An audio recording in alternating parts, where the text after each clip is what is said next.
All right, well, yeah, it's been a while. But today we're going to talk about a simple thing, which is the mounts I added in back for seat belts in the future. And the more fun thing is how bad the old style torque boxes were and why everybody complains about them, because that's what I have. And we're going to explain why this is your most useful tool right here. Nice 3-pound brass hammer. Better than steel. So we'll get to this in the first part. Second part, I'll get into cutting it. Okay, well, here I am working on everybody's favorite part, torque boxes. Had to do some prep to the bottom here before I could get it on there. Excuse the wind, it's like really windy and like stormy without the rain. It's one of those few nice days. So, alright, so anyway, I've got it up in here, just kind of laying into place. And as you can see, you know, that's really crooked up there. Now, this is pushed out right here. That's just because the way it's in here and it's loose, and you know, once it's in place, it should be okay. I did bend the heck out of that to get that up in there. Let's see if I come around the back here. You know, it's like being on the bottom of a ship or something here at this point. But you see all these little holes here. Yeah, all these holes here. Well, that was the piece that was welded to it. Well, right now it's sitting about where my fingertip is. It's sitting that far in, just as it sits. Like I said, I haven't really tapped it around much. One of the issues you run into is that these old ones, if you look right here, they just kind of ran this up and put an angle here and did that. Well, the correct ones actually have a big step. Instead of this angle, it makes a big step, so this piece is actually quite a bit, instead of being here, it's actually quite a bit higher. It makes a step bump up and over. Now, I've got a little gap here right now. I'm a little low here, as you can see. I'm a little here. I have a huge gap right there. I mean, just huge gap where I am flush right here. A little gap there for that to rotate that way. And big, massive gap where I can fit my hand in here. This is just unacceptable. Once I get this into place, I will make some filler pieces and weld it in here, because I don't want that getting full of, oh, you're looking at the wrong thing. I don't want that getting full of garbage. I mean, that's just going to get full of dirt and crap. Just, you know, poorly designed, poorly engineered, poorly built. The whole 9 yards. So I'm going to fiddle with this some more, and I'll see what happens. Hopefully I can get this to go down and get that piece to come out further in the back. I'm probably going to end up, where you see the little black line right there, I'm probably going to end up cutting this in order to bend along this here and get this up into place up against the bottom there and onto the lip, because as you see right now, you're in the shade behind the light. Yeah, you can see where that sits.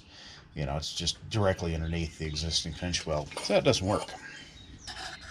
So, yeah, I think I'm probably going to end up cutting that and rebending that to go up in there and match, because if I were to move this up, you know, that's 3/4 of an inch to an inch. That would move that thing way too high. Just wouldn't work. It needs to go up a little bit, but not that much. So I'm going to, you know, pound on it, beat on it, bend it, and see where I get. I'll be back when I get to that point, or I get frustrated with it and I quit. Okay, here we are after some clamping, some beating. Actually, not any 4-letter words this time. But I would swear that whoever designed this is probably a relative of the guy that does GoPro. But anyway, I'm got it up here.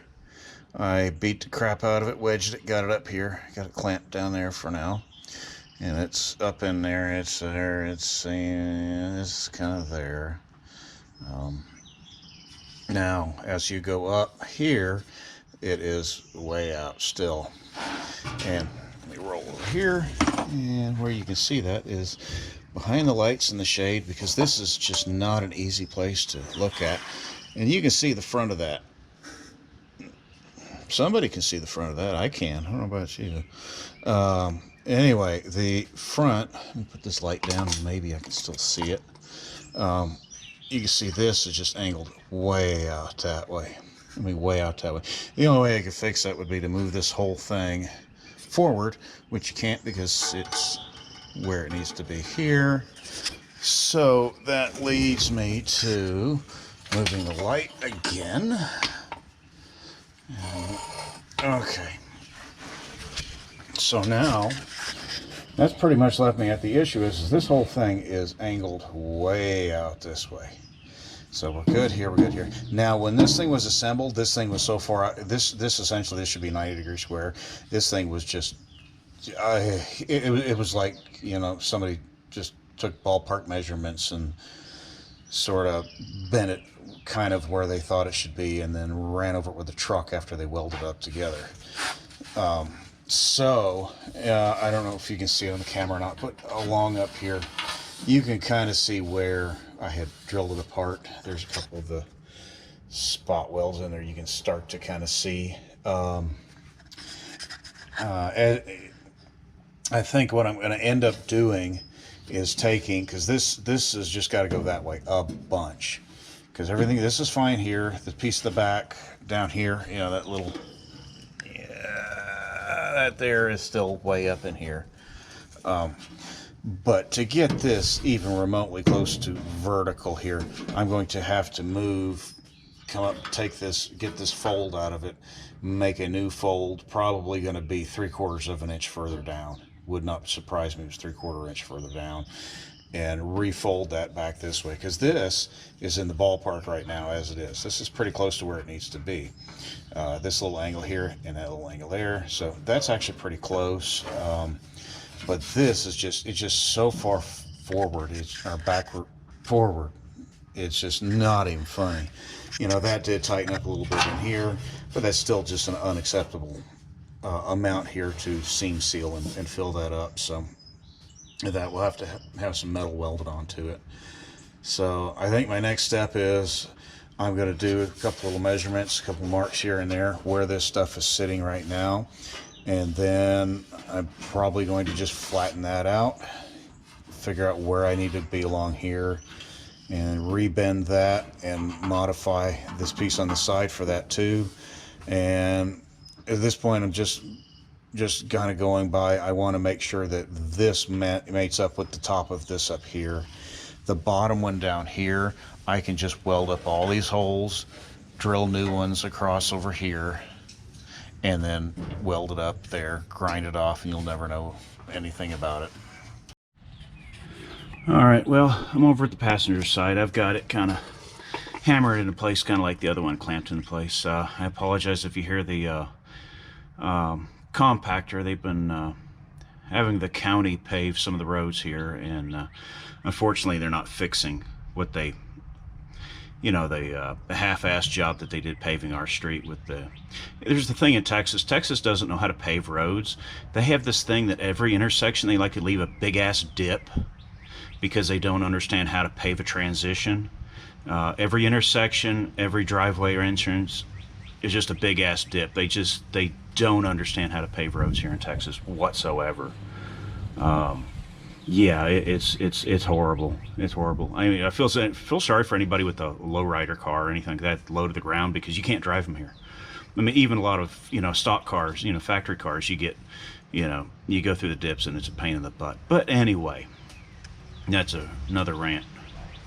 But for now, this one has fit much better. I would say is these do actually, you know, that's kind of lining up there. The ones down at the back are kind of lining up there too. But as you can see, we've got the same issue with this lines up down here, and the front is just way too far forward. There's the same issue on this one. So to get a little more interesting here is when you kind of look at it, it's like, okay, you want this line to match up with that line there. Well, that's fine. Well, this little nub, you see that little nub right there, this whole little nub should be right in here. should be in here. It is not.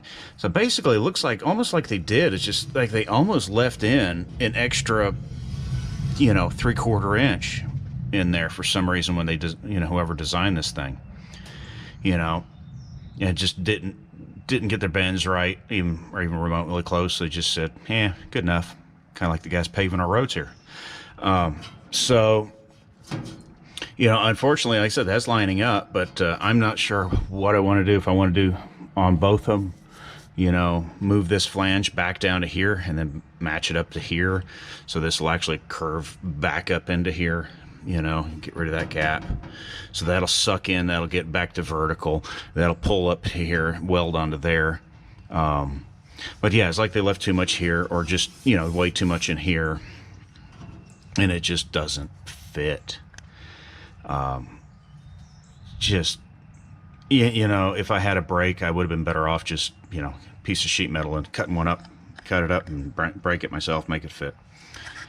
But here we are. So I'm done futzing with it for the day. So we'll attack this again at a later date when I feel like taking it out, cutting it up, and welding it back together.